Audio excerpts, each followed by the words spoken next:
So I'm excited to be showing you guys. So today we're going to be talking about so using basically elevation data and extracting some secondary variables from that. And before we do that, so I did send you guys, it's been maybe like when we were first doing the yield stability exercise, I thought that we could at least have gotten started with the terrain exercise then. So I at that time I sent you guys some instructions to also download both the data, so the elevation data and the terrain code from GitHub. So if you have not done that, please go ahead and do it. Go on the GitHub page and download those two. So right here, I'm seeing, again, I'm just seeing my overall folder for the course. I want to go into my own project folder where I have that project symbol right there, and then I have code, data, and output. I'm gonna just before I launch my project, I just want to show you. So what you need to have for today is on the code side, you do need to have that terrain partial that is on GitHub. So terrain partial RMD. And going on the data folder, you would need to have the kb2_elevation.csv, because this is the data set we're going to be importing and using today. If you don't have those, let me know. I can give you a moment to catch up, because if you don't have them, you're not going to be able to follow today. So if you don't, just let me know.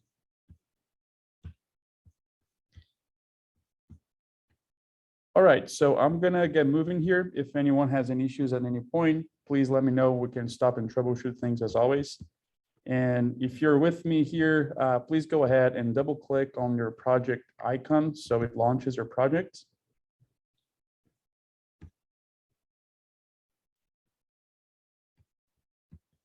If you, either if you don't see any scripts up there, or maybe you see some from a previous exercise, you can just close that. And we're going to come here on the Files tab, click on the R button to take us to the root directory of the project, and then go on Code, and then click on that terrain partial that you have there. Again, you can bring this to the side so you can see better. And you can minimize the console because we're using our markdown files, so we really don't need the console to see the console. Okay, so this is what it should have been seen as well. And so today, or not only today, because I do not think we're going to be able to finish this all today, but starting today, what I want to show you guys is, first, we're going to be importing a vector data that has a vector file that has elevation data in it. We're going to be first interpolating that elevation data. And then after we do that, then we're going to be computing secondary variables from that elevation data. That is going to include slope, aspect, flow direction, and also hill shade. And at the end, when we do all that, we're going to be exporting those layers because, again, we're going step by step, building our data set with processing data, creating all the layers we need to eventually, when we have all of this in place, we're going to use that for creating zones. And so this is just another step that we're bringing in some unprocessed data, processing it, creating the layers we need, and then exporting those layers to files so we can use them later. Okay, so I left here all the packages that we need to load for this exercise. If you hit the play button and you get some error saying you don't have a given package, you can please go ahead and install if you don't have any one of these packages. I think we've used all of them already at this point, but in any case, if you don't have any of them, you already know how to install it. You can just use the install.packages function and install that on your side. And today I want to show you perhaps a shortcut. We haven't really done too much of like changing the theme options of the graphs that we create, But today I will be changing a whole bunch of them. And one way you can do that is change for each one of the graphs, is just making those changes. But what I decided to do here is basically to start with a theme that comes from ggplot, which is called theme map. And then after that, I'm using this function called theme that inside of it, it has so many arguments. I'm changing just a handful of them. That I'm changing them to make the plots look like the way I want them to look. And we could like just copy and, you don't have to copy and paste anything at this point, but we could just copy and paste these lines of code here, copy from here and just paste in every plot we make. However, because I want to use the same style throughout, I'm basically saving these like theme options of the plots into an object called mytheme_map. And we're basically going to be calling this object here on our ggplots instead of calling all this all the time. So just creating an alias for what we want to do here. And just quickly gonna show you here. So I'm changing the legend position to always be on the right side. I'm changing the background fill of the plot to gray 80 and to have no color. So the color here would be the outline. I'm doing the same for so panel background and plot background are two different things that we don't really have to get much into the details here, but they change the background of our graphs. And then I'm just changing the size of the legend title and also the legend text. So not too much really to talk more about this here. I just want to make sure you run this chunk and that you can see this object on your environment, meaning that it is available for us to use when we make plots. Okay, so the first thing we're going to do here is import our elevation data. And perhaps before we really get into that, I think this comes in a very nice sequence following Dr. Alicia lecture last Wednesday, because she was talking about creating a digital elevation map using some of the sensors that she was explaining, right?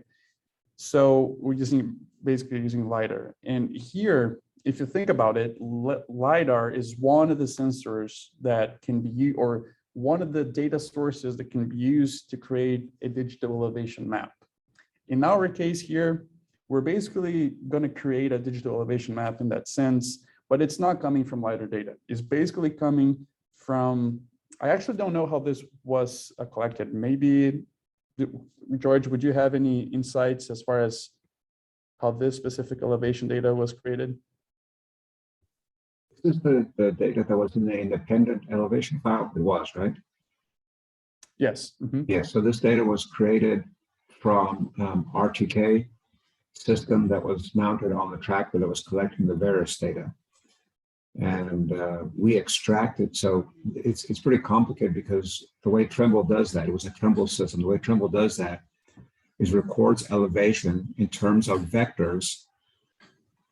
So the elevation is recorded, but the position is recorded as a vector from the location of the tower that was providing the RTK correction. So it's not a file that has lat long elevation. So then you have to convert those vectors into lat long, which is a complicated process if you don't know how to do that, but there are scripts available for ArcGIS and other programs to do that. So that's how that was created. Perfect. Yeah, and well, maybe let's just go ahead and import that so we can look at it and see what do we have at this point to work with, and then we can talk a little bit more about that in itself. So if you come to this next chunk here, we're gonna import that data set. So because the data set is a CSV file, we're gonna be using read_CSV. We open and close quotation marks, have your blinker, your cursor blinking in between the quotation marks, hit tab. Right now we are in the code folder. So we use .. to get out or one level up. We enter on the data folder, hit tab again. And if you were successful in copying this data set into your data folder, you should be seeing the key b2_elevation.csv there. So you can just select that and run this chunk. So that object appears up there. And we can see here a few of the different columns that it has. So this object ID, so I guess to begin with, we can just go through here. So object ID is just an ID that runs throughout all the rows of the data set. We do have about 55,000 observations in this data set, so it is pretty dense. Point ID is pretty similar to object ID. This grid code here is the actual elevation data in feet. And then we have point X and point Y as our coordinates, right? So this is a CSV file. We used read CSV, meaning that right now R just sees this as a data frame, right? There's nothing spatial about it yet. And this has been the case for other layers that we use as well. So let me see what I had here for you. Yeah. So as you know, most of the data that we bring in into really any analysis, regardless if it's in R or elsewhere, we have to do some wrangling. We have to do some transformations to make this data fit the format we need to do anything with it. So I left this for you, mostly because we have already done very similar things in the past.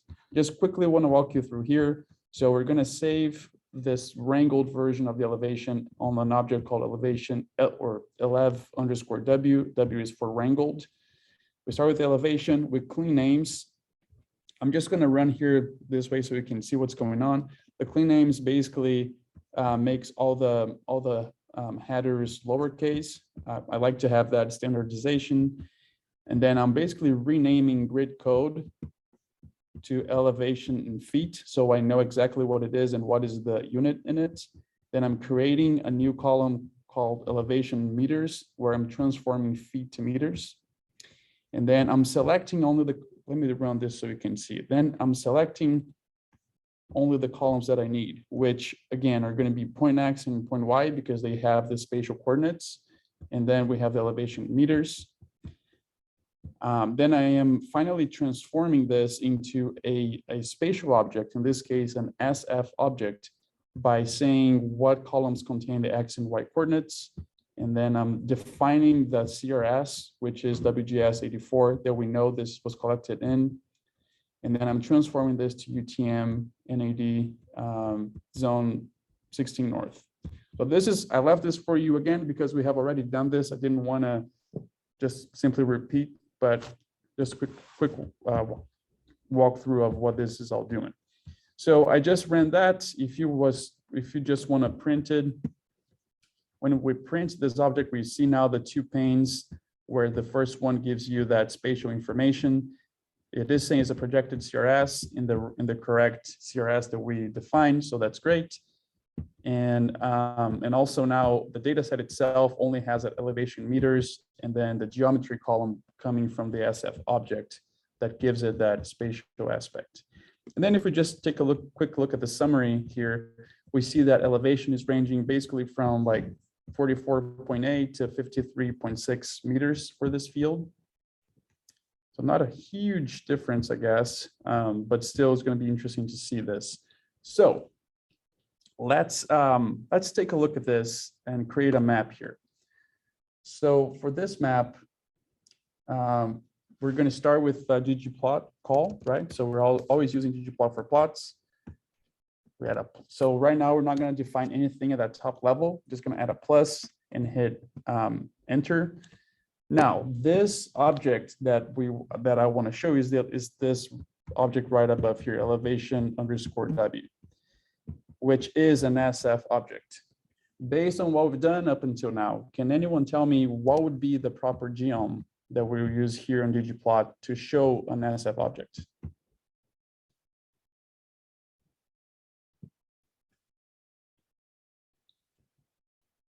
Any guesses?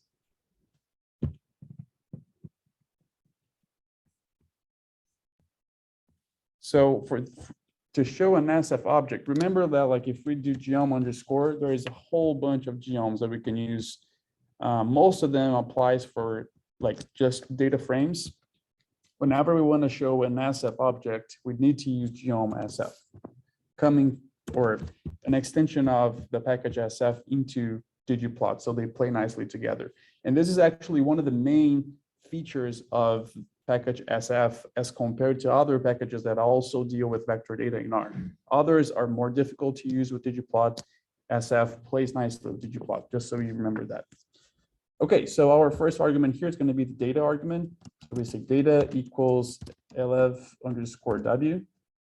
I want to add a comma and hit enter just to break line. And then we're going to define here the aesthetics. So we do AS, open and close parentheses. We're going to change the color of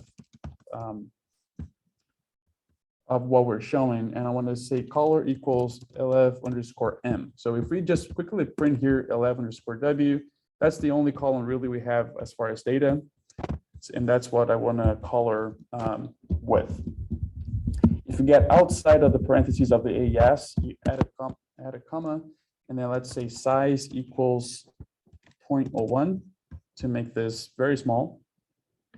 You can come to this, the last parentheses, which closes the geom_sf call. You can add a plus and hit enter.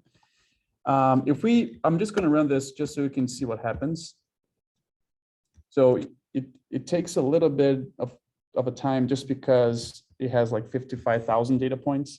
So this is already okay in itself, but I do want to change the color scheme. And now, because it is like elevation and terrain related, I want to use a gray, like a white to black scale. So like a gray scale in this case. So we come here, we add a plus, hit enter, and we're going to use the scale underscore color underscore gradient. And here, the way that this function works is you give a low value and a high value, and it just creates the scale in between those two extremes. So we're going to say low equals black, add a comma, and you say high equals white. So this creates a grayscale. We can just, I'm just going to run that. You don't need to run if you don't want to. I'm just going to do it so we can see what's going on. And then finally, remember, so see now how like there's all these, so all the coordinates, there's this gray in the background with the lines going up and like vertically and horizontally. And we have here the legend towards this side. And I just want to apply now all those changes that we made up on that my theme right here. So to do that, we just add a plus and we say my theme underscore map. Notice that now it is an object, it's not a function in itself. So we did not add, we did not open and close parentheses. We just leave as that. So if you run it, this is what it should be seeing. So you can see how we changed a whole bunch of aesthetics of the overall theme of the map just by using this object here. And you can really, this is something that like for your own research, if you're writing a paper, if you're putting together a presentation or a poster, and you're working in R and you want to use a consistent theme for plots, you can just do that. Instead of repeating yourself every plot that you make, you can just create whatever you want, the defaults that you want at a chunk, and just reuse that, as you go down.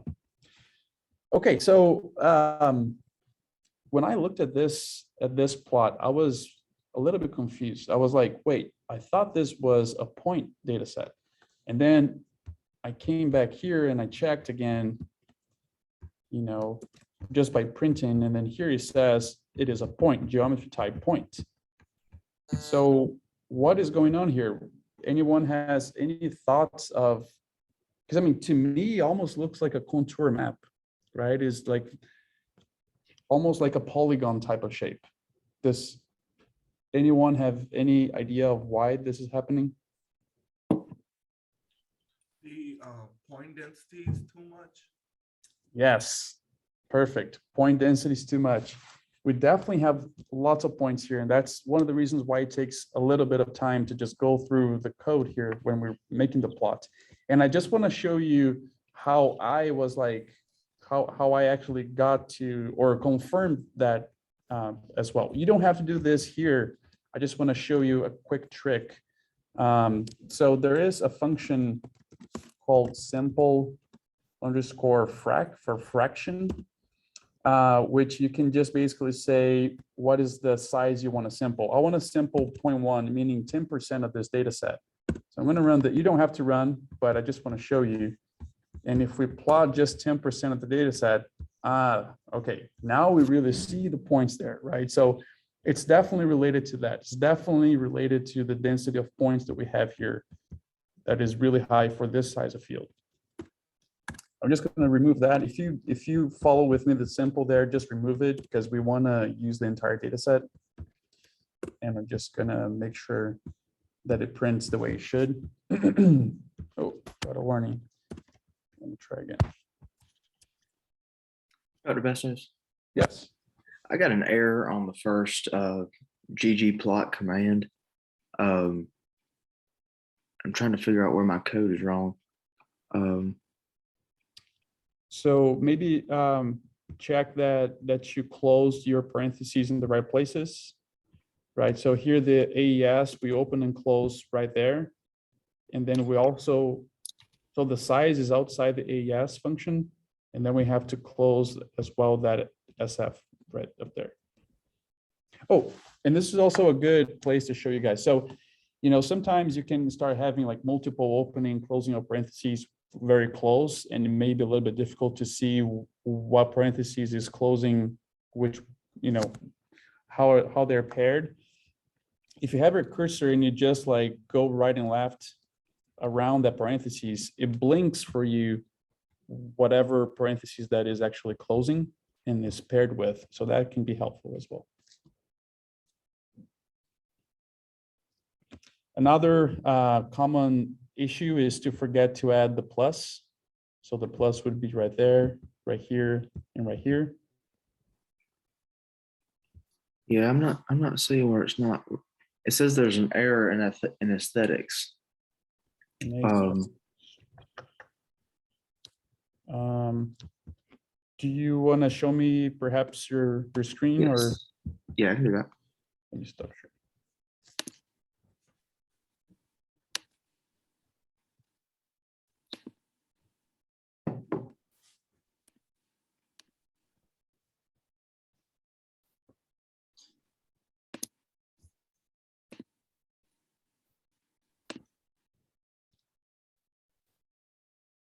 Let's see.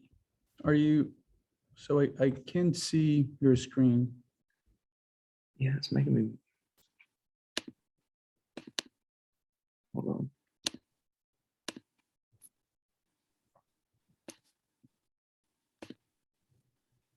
Not let me do it for some reason. Let me see. Make sure you're selecting the right option when it gives you those options, because you may have many windows open and you're not selecting the right one. Yeah, it's saying I gotta select something in security and. Let me see if you have any issues here.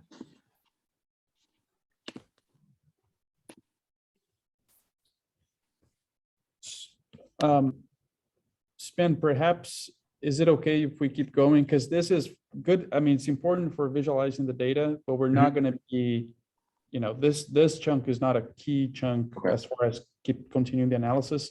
I can help you troubleshoot that later if that's okay. That works. Okay. And I mean, if any of you guys do get stuck in a part of the code where we're actually creating like an object that's going to be used, please stop me, and then we need to troubleshoot that, because you know you will need that object later on. Here is not the case, right? We're not saving anything. It was just for visualization. Okay, so let's just keep going here. Okay, so we have this data point, and even though it's pretty dense, I still want to interpolate and extract by the same grid size. And the reason here is just so we keep consistency and we keep extracting the layers that we're going to use later on the same like pixel size, even though there's not a raster, but on the same polygon size as we've done up until now.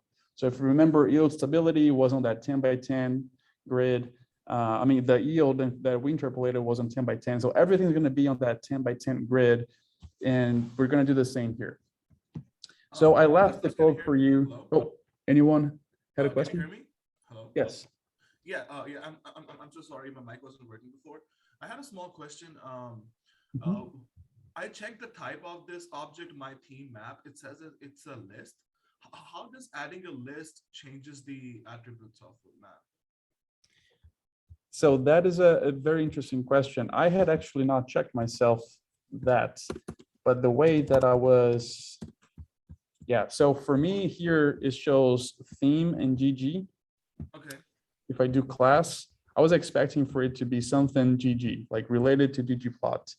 I used the type of function to check what it actually is, the object class. It says it's a list. Let me do it again. Yeah, so I never use type of to check the class of an object, and I'm not quite sure of the difference between them, but I would recommend to use class, Okay. because the class is gonna really tell you, like, as far as functionality, like how that object is being interpreted Okay. by R. Yeah, so I would recommend using class. And this is kind of what I would expect, at least to have some GG reference there, because ggplot, so these functions, theme map and theme, are functions within ggplot2 package. So ggplot sees them, the same way as if you were just adding them like on directly on your plot. Like if I had just copied this part and pasted right after, The plus, you you get know, the same thing. yeah, right, yeah, just adding a plus. So it kind of sees that. It's just that you created that somewhere else. And because it doesn't have any data in it, like it doesn't have your own data in those functions, right? It's just changing the parameters of the way the plot looks. Then it's not, we can do that without having any issues. Okay. Thank you so much. Yeah, no worries. Okay, so if you guys remember, so we're basically going to recreate the same grid that we've been using already. That's again why I left to the code. So you can just run the boundary one to import the boundary of the field. This is the same code as we used before. So if this current code here, the terrain partial, is in your code folder, this path here should work. The only way that this path wouldn't work is if your project overall setup is not matching mine. So if that's the case, you can let me know and we can troubleshoot that. But you should be able to import your boundary just using this code. Okay, so we imported the boundary. We can just check here. The boundary is already in NAD 83 UTM zone 16 north. So, I mean, it's already because we changed in that code, but it's already ready for us. I guess that's what I meant. And so we can just come to the next chunk here. Again, here's where we're creating the grid as a raster. And we walked through this code previously, so I'm not going to get into much of the details. But it's basically creating cell sizes of 10, and in this case, 10 meters. And it is meters because that's the unit of our incoming layer, which is boundary. So you can just run that. So because this is raster and we're using functions from the stars package. So the stars package works with rasters. SF package works with vectors. So here we're using functions from the stars package, and that's why our final grid in the raster is actually a stars object. And they look a little bit different than the SF, but if you come here on the data frame, we also see the reference system was set up correctly because in this case, we didn't explicitly tell it, but it knows because it's coming from the boundary, which was in that proper CRS already. And then we can just go ahead and plot it. So something that we came across this in the past already, and it's kind of interesting to note, is that even though, so stars is used for rasters, SF is used for vectors. The default behavior of SF objects when you use geom SF is to already see that it is spatial, and it already sets your X and Y extent to show the actual map in the proper configuration of the plot. For some reason, geom stars, which is what we use for stars objects, which are rasters, doesn't do that. So that's why it looks a little bit funny, like the shape of the plot, because it's just trying to make a squared plot, even though it shouldn't be squared because the field is not squared. And it's just adding that color of the raster cells as the ID, which is also not very useful, right? ID just goes from 0 to 55,000 or something. So it doesn't really make much sense. Okay, but I just wanted to show you that we have it there as a raster. So we do that because for the interpolation function, it requires a grid as raster. So we're going to do here the interpolation function in this next chunk. I just want to invite you to come here, add that assign symbol. And just as before, we're going to use the function gstat, which we have used for interpolation in the past. It has this argument called formula that we're just going to say the variable that we want to interpolate is lf_m. So this is the variable name, not the object name yet. Add a tilde1.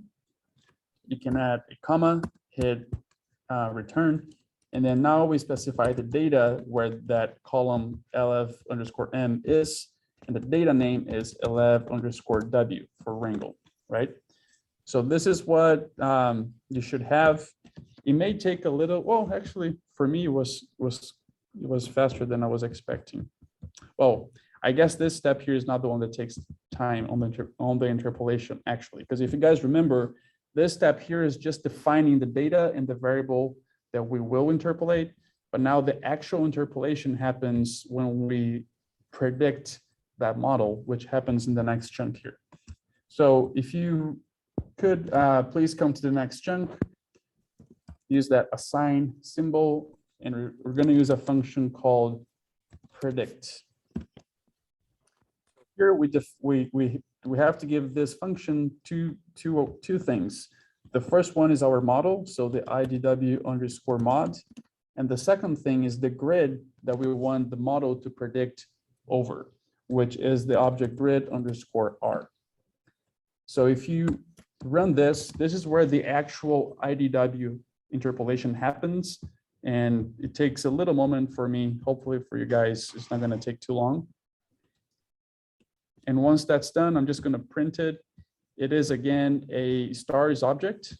I see that there, which gives us some information here on the second pane. But again, just checking mostly that the reference system is the one that we wanted it to be.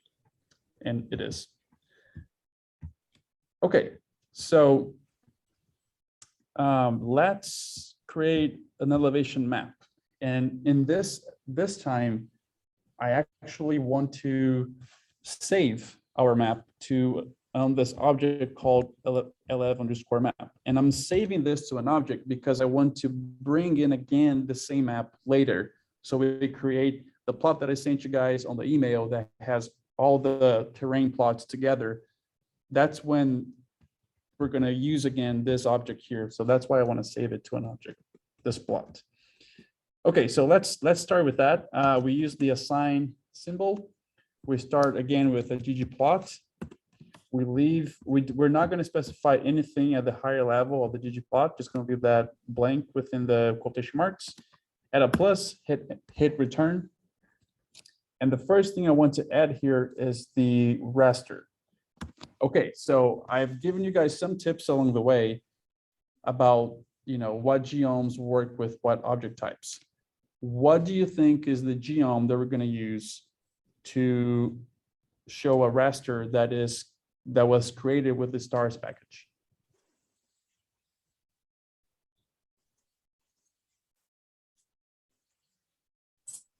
Geom stars.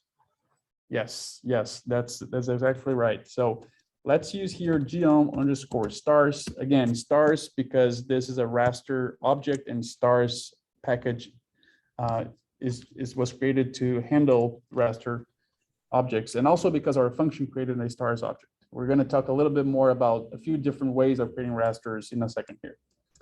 Okay, so the first thing we say is data. Data equals IDW_pred. I want to add a comma and, oh, actually, you don't have to add a comma. Sorry, we're not changing anything at this level yet. So if we just run this as it is, we create this object on our environment and we can print it below here because I left the name there. And this is how it looks. So we're going to change it, a lot of things to make this look nicer and to the way that we want it to be. So let's come back to our code here, add a plus. And the next thing I want to do is add the boundary. Now the boundary is a vector file, right?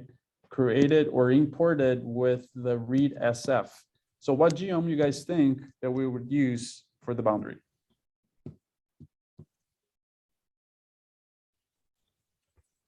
GeoMSF. Yes, geom-SF.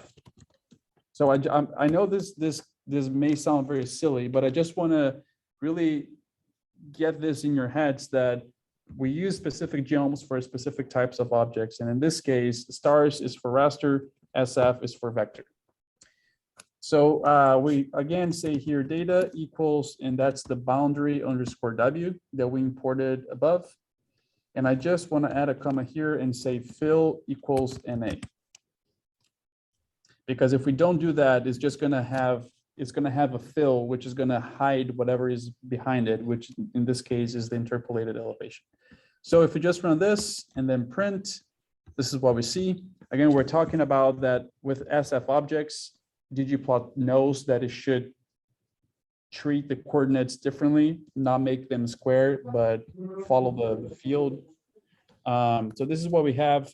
Still a few things that I want to check here. So the next one is going to be to change this gradient from blue to that gray scale. So we add a plus, hit return. We're going to use the scale underscore fill, the same as we used before. So scale fill gradient. And again, it has the low and a high argument. The low is going to be black and the high is going to be white. Okay, so if I just run that and print it, it basically just changed that scale. Two more things I want to do here. So one of them is, you see how right now, like there's the name. So let's look at the legend, right? So the legend has these values here, and then it has a title. So the title of the legend right now is var1.pred. And that's because this is how it was called. This is the name of the column coming from the interpolation. And right now, it's harder to show you, but I'll show you later why this. So this name here is coming from the interpolation algorithm. If you think of that, you want to may show this in a paper, you're not going to leave that name right there. So I want to change that name to something more, more useful for us. So let's just add a plus here, hit tab, and there is a function called labs. So this labs means labels. And if you hit tab in here, it has title, subtitle, caption, and also has like X and Y if we want to change the title of the axis. And then whatever aesthetics you're changing, in this case, it is the fill. You can just call that aesthetics name right here, and then open and close quotation marks to show that you're giving it a name. And I want to call this elev for elevation. So elev dot for elevation, and then open and close parentheses meters, just to give it a unit. So if we run this and print it, now we see that that title changed to elevation M, what we gave that fill name on the plot. And because the fill was part of the aesthetics of geom stars, that's how we knows that var1pred was actually mapped as fill in this case. If we set color, I don't think it would have worked, just so we can see. Yeah, color didn't change it because we're actually changing the fill and not the color. So just so you guys understand what's going on behind the scenes. And then finally, I want to give our theme. So just add a plus there, and let's give the my theme underscore map. If you run it and print it, you should be seeing this.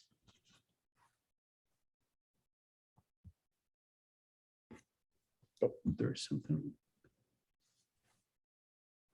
Need to make the X just not jumbled on top of. Yes, Sarah, that was a great question. Yes, so one of the reasons why I really like ggplot is that it gives you lots of flexibility with so many things, like to edit the way the plot looks. In our case, the issue, so Sarah was asking if there is a way to make the x-axis coordinates not jumbled on top of each other, which was happening before we added. So I'm just gonna add here a hashtag before the plus, so the code stops here and run it and show.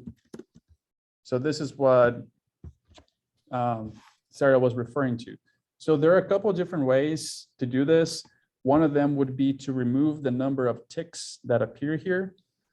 So instead of having, one every whatever distance this is, imagine that you could remove one of them. And the other option would be to offset them. So have so on this x-axis, you have one right at where it is, and the other one is below it. And so above, below, above, below. That's another way of doing this. In our case, we fix it pretty much by removing it altogether, right? And that's happening because of our my theme map here. Yeah, as we can see on this final product. But that's a great question. And if you ever run into this, I want to tell you, if you just go on Google and say how to, exactly as you asked me, but just make sure you add how to do this in ggplot, you will get that answer very, very easily, I would think. Okay, so we have our first, so let's just quickly recap what we've done up until this point. We imported a point elevation data set, we interpolated it, and now it is continuous. Even though it looked continuous before, if we were to zoom in enough, it would still not be continuous. So we created a grid that follows the same size and extent as we've been using, and now we interpolated that to this grid, so it matches with the previous layers that we created to this point, related to yield stability and also the yield maps. Okay, so I just want to call your attention here. This is a digital elevation map. It's basically a raster elevation data set. And there are a couple of different ways that one can create this type of layer. So as Dr. Peduzzi was explaining Wednesday, you can do that based on the LiDAR data. In this case here, it was not LiDAR, it was actually the tractor that was pulling the various was also getting elevation data, and we got that data to create this digital elevation map. It could also be, the combine harvesters also take this type of data, elevation data on the go. So if we were to bring in the yield data that we've been using, you would see an elevation column in that data set. So all these sources provide you elevation data, which is what you need to use to create a digital elevation map, which is just a raster version of that, which we have right here. And it is common that once you have elevation rasterized, like we have here, so interpolated and rasterized, this is the point that now we use this layer to create secondary variables. And that's what I want to show you guys next. So the first one that we're gonna, maybe I should take a moment here and ask, anyone has any questions, any comments? Question. Yeah. So the rasterized version obviously loses some of the detail that's relevant to this particular field, specifically the eroded areas that we know cause low yields. So when is it beneficial? At what point do we make the decision about using a rasterized version versus trying to maintain the original point version? That's a great question. And the way that because I also thought about that when I was going through this, preparing the script. And I think here, that is something, I guess maybe taking one step back and thinking that from the perspective that we want to have everything on the same scale, so we can, so data is matching when we do the zoning, the clustering for the zoning, everything would have to be first in a raster because that forces you to use the grid, right? Even if we transform the raster to vector later, but still has that raster makes sure that they are all matching in spatial extent and also resolution. Now, given that, to kind of address the point that you're making, George, as far as maybe with this raster, we are masking those differences. One way to get around this would be to go back and change the resolution of the grid that we're using to rasterize, right? So maybe we could have used 5 meters or maybe 1 meter. And the reason why I selected 10 was for 2 reasons. One was that maybe we're going to do the Sentinel exercise, so the satellite exercise, and that's the resolution of Sentinel, but also because that was quick enough, at least in my computer, to run for class. When I use 5 meters, I think it took a little bit longer to do the interpolation, just because it's like twice as many data points. And so just that trade-off, but that's definitely a very good point. Yeah. So I guess what we would do is, it's a case-by-case basis. Obviously here we're using this as a learning exercise, but you want to incorporate the Sentinel data. So the 10-meter spatial resolution makes sense. But, students keep that in mind because, if you are at some point trying to understand the causes of some of the variability that you will see, both in the Sentinel images and in the yield data, then you have to remember that the original source may be elevation related. Absolutely. Yeah. And also I wasn't like super concerned about that, because even though it is coarser, but we can still see those fingers, right? Like roughly, but we can still see them. So my hope is that we're still going to be able to capture that, even though we decreased that resolution. Yeah. Awesome. Thanks, George. Okay, so next, let's do the first secondary variable that we're going to be extracting from this elevation rasterized map or digital elevation map is the slope.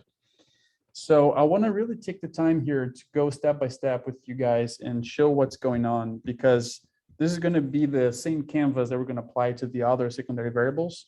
So let's just walk through here the slope one first. So we start with that assignment symbol. That we have to start with a data set. So our data set is going to be the IDW_pred, which is the interpolated elevation data that we're plotting up here. You add a pipe, hit return. And so here's something very interesting. The function, and I really want to make this point with you all.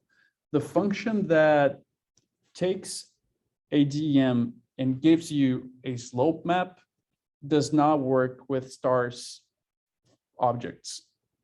So stars objects are raster objects created with the stars package. However, this function that is going to give us the slope works with an object called spat rest. That's the type of the object that we have not used up until now. And I really don't want to spend too much time talking about it, because you're not going to really run into that package for anything else, really, just when you're calculating these secondary variables. And I want to make this point because the next step here, we're going to have to transform this stars object into this spat rest object to then be able to extract slope. And then after doing that, I want to come back to be a stars object so we can play nicely with ggplot. That's kind of what we're going to do next here. Then let me just show you something else here as well. So if you see here, the immediate next step that I want to do here is basically change the name of that variable that we're talking about, that var1 pred, back to elevation meters. So we keep that information in the name of the variable. This is not a key step, but it's just something for consistency that I think is important. And we see that the name of that variable is var1 pred because it is coming from that IDW algorithm. So to do that, we're gonna use a select function, but we'll start typing dplyr : just so we make sure that a select function is coming from dplyr. And I want to do 11 underscore, I want to call this column 11_m, and I want to say that is equal to this var1 pred. So it's basically selecting var1 pred and at the same time renaming it to elevation underscore meters. So that's what I want to do right there. And then if we just printed and come here in the first pane, we see now that we only have that variable and it's been renamed, but it's still that interpolated elevation. So now you can add a pipe and hit tab. And right now what we're going to do is transform this stars object into spat rest to be able to get the slope. So to do that, we're going to use a function from the package Terra. I want to call explicitly here Terra. So Terra : and then it has this function called rest. So if we just run this and print slope, you can see now that prints differently, right? So it tells you that it's class spat raster, and it still gives you some information, but just the way it looks, it's already looking differently than the stars. And again, I'm just doing this here, basically we still have a raster. So we started with a raster. This is also a raster, but coming from different packages, and they have different functionalities. This is one of those things that, in programming languages, different people are creating different packages to solve a similar problem, and then you end up in these type of situations. But anyways, so now our object is of a spat raster class, which is what is needed for, please add a pipe and hit return, for transforming this into a slope. So the package to do the function to do that is also coming from the Terra package. I want to make sure that that's coming from the Terra package, and it's called terrain. So terrain is the name of the function that we're going to do here.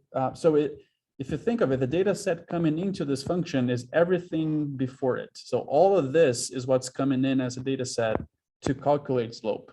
And now we're going to give it a couple more arguments. So the first one is going to be, it's going to be, what do we want this function to calculate? So I want to type slope because that is one of the options. I will show you here in a second how do I know that that's one of the options.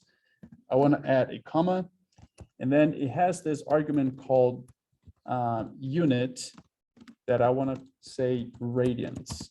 And I will tell you why radians when we get to that part. But for now, let's just do that.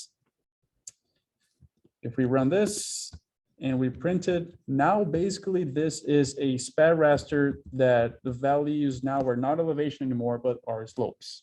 We're not seeing much of that here yet. Well, I mean, I guess we do see. So this is what we see as the mean and maximum value of that slope. And again, as I was telling you, right now, this is a spat raster, which I really don't like using much. I just use here because the function terrain only works with that type of object. So now I want to go back to it being a stars object. So add a pipe, hit enter. To do that, we're going to use a function called st_s_stars. This is a function from the stars package that basically transforms any type of object into a stars object. So if we just run this and we print, we see that now we print as a stars object. If we come here, it is a stars object with 2 dimensions.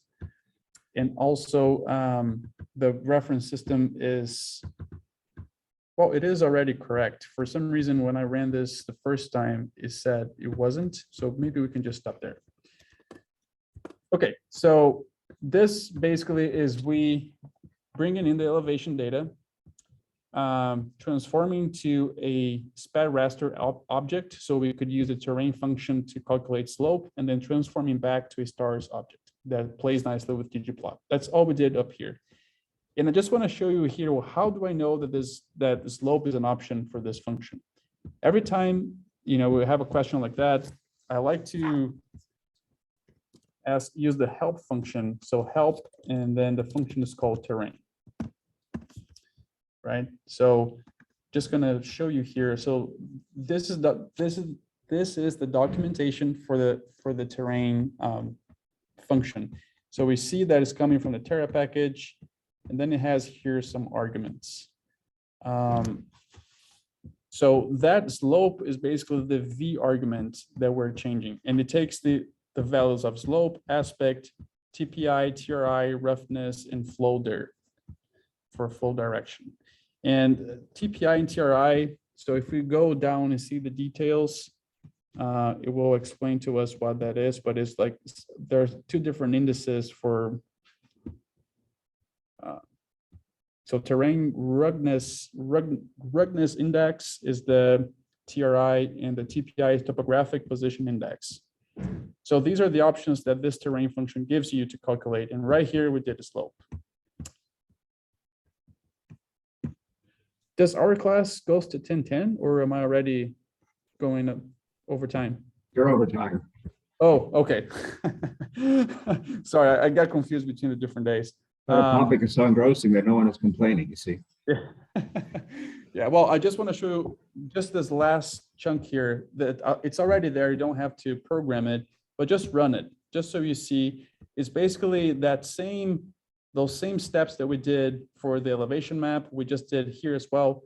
Two differences is that the data set coming to the geom stars is now slope, and we changed the field name to be slope instead of elevation, right? So this is what we'd end up with. This is how the slope map looks like. And I guess this is a good stopping point for us, because then next we're going to calculate aspect, flow direction, and hill shade, extract all this to a vector grid, and then save to file all these layers. So stopping here at finishing on the slope, and then we'll catch up next on Monday and continue the exercise. Those of you that have other classes, of course, you're free to go. But Leo, I wanted to ask you a question. So all these things that we're doing now, we can do pretty easily in a GIS program like QGIS or ArcGIS.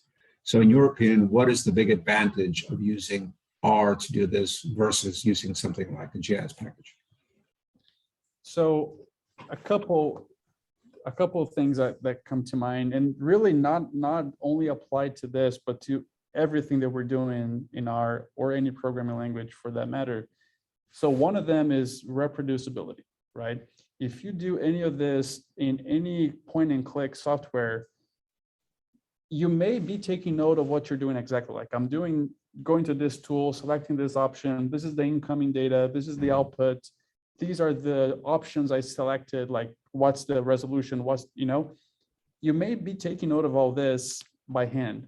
But in this case here, when you were programming, you're actually documenting all of your decisions with code and sometimes with comments, right? If you write comments. And so I think just from that perspective, programming language is huge in reproducibility because you're documenting every step of the way with the code itself.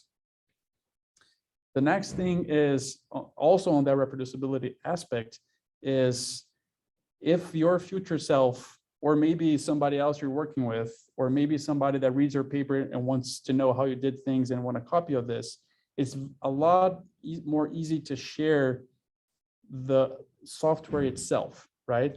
Like I can just send this script to anyone really and say, this is how I did. And of course they have to have some knowledge. And that also comes to another aspect of that. Like if you, and we're not learning, I mean, I'm not teaching that explicitly here, all these reproducibility aspects, but there are things that if we follow a reproducibility framework from the beginning, I should be able to send you all this. And even if you know 0R, I'll just tell you, open this file and click run all, you're gonna have all the output. You should still be able to reproduce at least my data in my code with no issues, And of course, like if you want to then reuse this for your own purposes, then you have to know how to do, what to change and where, right? And that's beyond reproducibility. But just the fact that I can share this with someone and if they have the basic knowledge, they should be able to reuse this and even recreate all my figures and tables and results the same. Thanks for sharing that again. You had said that at the beginning of when we were starting to use R, and I just wanted everyone, especially the graduate students, to appreciate, how useful this is for what work they may be doing. Yeah, and I know that like when we're creating the code here, it may seem like, oh my gosh, I could have done this in QGIS like in 5 seconds, and we're taking 1 hour to do this. And I feel like this is the way that programming feels a lot of the time is like, oh, I could have done this in Excel like in a moment, and I'm taking 2 days to figure this issue out. And that happens. But I think on the long term, it pays off because, it takes you time to develop the first time, but then you have it, right? And then it's easy to just rerun things and recreate things and share as well. Yeah.